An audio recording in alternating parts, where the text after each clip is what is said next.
नमस्कार, मैं सुरेश कुमार। सबसे पहले आपसे रिक्वेस्ट है कि अगर आपने चैनल को सब्सक्राइब नहीं किया है तो सब्सक्राइब बटन पे क्लिक करके चैनल को ज़रूर सब्सक्राइब कर लें। जैसा कि आप जानते ही हैं कि इस समय जो आंगनवाड़ी वर्कर्स और आंगनवाड़ी हेल्पर्स की जो वैकेंसीज़ हैं वो निकली हुई हैं। इसमें जो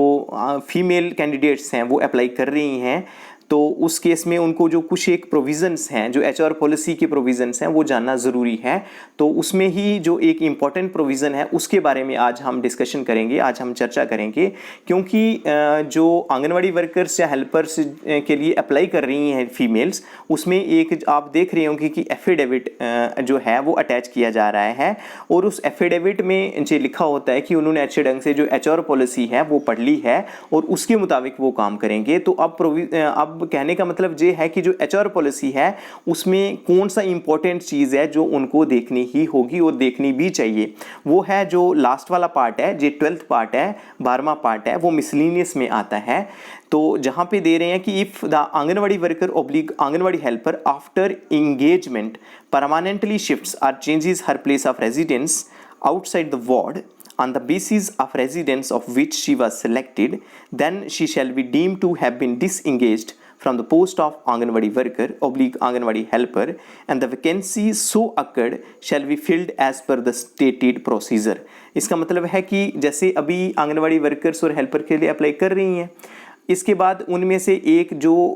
टॉपर होंगी उनकी सिलेक्शन हो जाएगी। जब सिलेक्शन हो जाएगी उसको बोलते हैं, क्योंकि ये इंगेजमेंट होती, she shall be engaged as anganwadi worker और आंगनवाड़ी हेल्पर, तो ये वही इंगेजमेंट है, मतलब उनका सिलेक्शन होगा। अगर सिलेक्शन के बाद वो जाती हैं सेंटर में, वेल एंड गुड। उसके बाद अगर वो अपना रेजिडेंस जिसके बेसिस पे सिलेक्शन हुई होगी उसका जो रेजिडेंस अगर वो शिफ्ट कर देती हैं, मतलब अपना जो घर है वो चेंज कर देती हैं, दूसरी वार्ड में चली जाती हैं, दूसरी पंचायत में चली जाती हैं, या किसी टाउन एरिया में चली जाती हैं, उस केस में जो ये कह रहे हैं कि उनको डिसएंगेज कर दिया जाएगा और जो वैकेंसी होगी वो जो प्रोसीजर है उसके मुताबिक जो है वो निकाली जाएगी। इस केस में the CDPO concern shall in such cases serve 15 days notice to Anganwadi worker oblique Anganwadi helper under proper receipt or by pasting outside her residence, and after considering her reply issue the disengagement order or otherwise within the period of 5 days after the notice period।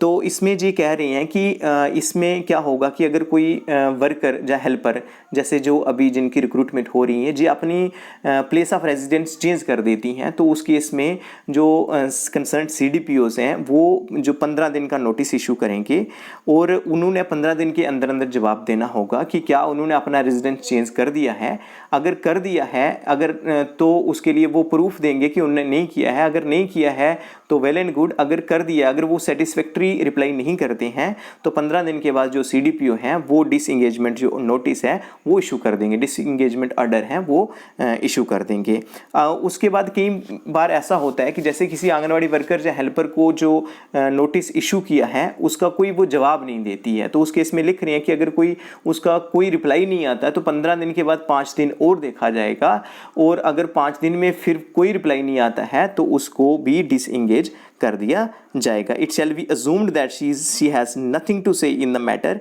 And disengagement order shall be issued immediately thereafter. ये assume कर लिया जाएगा कि उसने इसके बारे में कुछ नहीं कहना है, दैट मीन्स उसने रेजिडेंस चेंज कर दिया है, तो उसको जो डिसएंगेजमेंट लेटर है, जो ऑर्डर है वो इशू कर दिया जाएगा। फिर नेक्स्ट लिख रहे हैं कि the marriage of an anganwadi worker oblique anganwadi helper outside panchayat concern shall be inferred as permanent change of residence. अगर कोई आंगनवाड़ी वर्कर या आंगनवाड़ी हेल्पर लगती है और उसकी जो मैरिज हो जाती है आउटसाइड द पंचायत, जहाँ आउटसाइड